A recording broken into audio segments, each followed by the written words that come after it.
Welcome to Beg SRV production. दोस्तों तो अभी है हम लोग रोंगिया पीताम्बर पर हो जजेस हुआ है और नेक्स्ट हम लोग जाने वाला है यहाँ से विश्वास घाट नलबारी।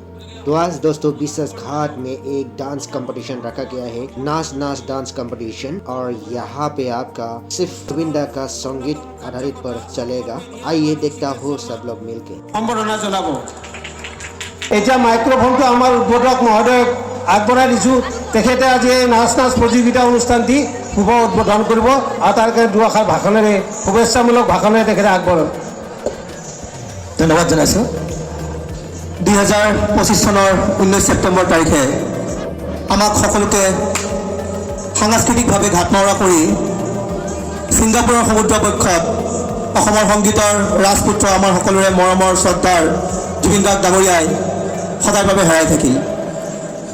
আমাৰ সকলোৰে বাবে আঁকি থৈ গ'ল প্ৰত্যেকগৰাকী অসমীয়াৰ অন্তৰত বিষাদৰ এপিটাফ। 2011 চনত যেতিয়া সুধাকণ্ঠ ডক্টৰ ভূপেন হাজৰিকা ডাঙৰীয়াই আমাক এৰি থৈ গৈছিল, তেতিয়া প্ৰত্যেকগৰাকী সংস্কৃতিপ্ৰেমী স্বাভিমানী অসমীয়াৰ অন্তৰত এটাই বিশ্বাস আছিল, আস্থা আছিল যে যদিও সংগীতৰ পিতৃপুৰুষগৰাকীয়ে আমাক এৰি বিলীন হৈ গ'ল, তথাপিও সংগীতৰ ৰাজপুত্ৰজন এতিয়া আমাৰ মাজত জীয়াই আছে। কিন্তু 2025 চনৰ 19 ছেপ্টেম্বৰ তাৰিখে আমাৰ সকলোৰে বুকুত বিষাদৰ এপিটাফ আঁকি শ্ৰদ্ধাৰ জুবিন গাৰ্গ ডাঙৰীয়া, আমাৰ সকলোৰে মৰমৰ জুবিন দা আমাৰ মাজৰ পৰা আঁতৰি গ'ল। আৰু প্ৰত্যেকগৰাকী সংস্কৃতিপ্ৰেমী সংগীত ভাল পোৱা স্বাভিমানী অসমীয়াই সিদিনাৰ পৰা অন্তৰেৰে সংগীতৰ প্ৰতি বিৰাগ ভাৱ আনিলে, ভাবিলে যে সংগীতক আমি আজিৰ পৰা বৰ্জন কৰিম, কাৰণ জুবিন দাবিহীন অসমত সংগীতৰ কোনো মূল্য নাই, সংগীতৰ কোনো স্থান নাই। কিন্তু লাহে লাহে জুবিন দাৰ সপোন এখন সংগীত ভাল পোৱা অসম, যিখন অসমৰ প্ৰত্যেকগৰাকী যুৱক যুৱতীয়ে, যিখন অসমৰ প্ৰত্যেকগৰাকী জনগণই স্বাভিমানী খিলঞ্জীয়াই সংগীতেৰে অসমক বিশ্ব দৰবাৰত চিনাকি কৰাই দিব, সেই সপোনটোৱে আমাক আকৌ হাতবাল দি মাতিলে।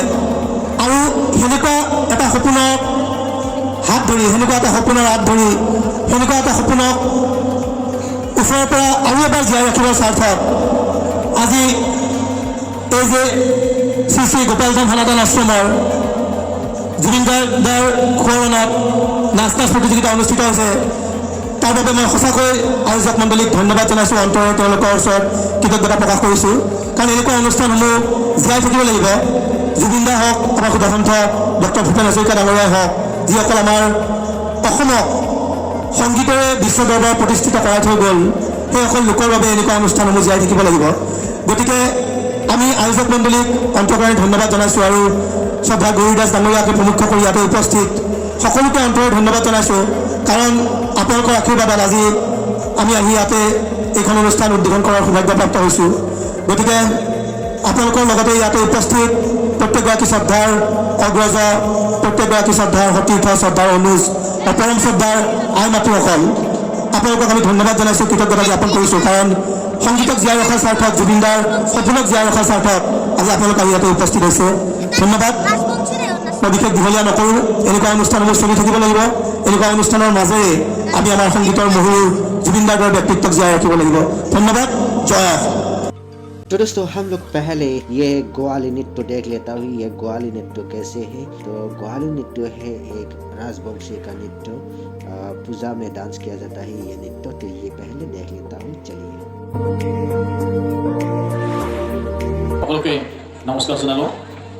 শ্ৰী শ্ৰী গোপালধাম সনাতন আশ্ৰমৰ আজি যি 29 সংখ্যক ভগৱান গোপাল মহোৎসৱৰ লগত সংগতি ৰাখি আজি শেষৰ দিনাখনে যিটো শেষৰ কাৰ্যসূচী নাচ নাচ প্ৰতিযোগিতা আৰম্ভ কৰিছে, আমাৰ দৰে অভাজনক তেওঁলোকৰ নিচিনা গধুৰ দায়িত্ব এটা অৰ্পণ কৰাৰ বাবে পোনপ্ৰথমতে আমি আয়োজক সমিতি তথা বিশেষকৈ দীনেশ কলিতা দেৱক শ্ৰদ্ধাৰে সেৱা জনাইছোঁ। तो दोस्तों फाइनली हम लोग राशि घाट से अभी नीलपुर आपोस है, रोंगिया का नीलपुर।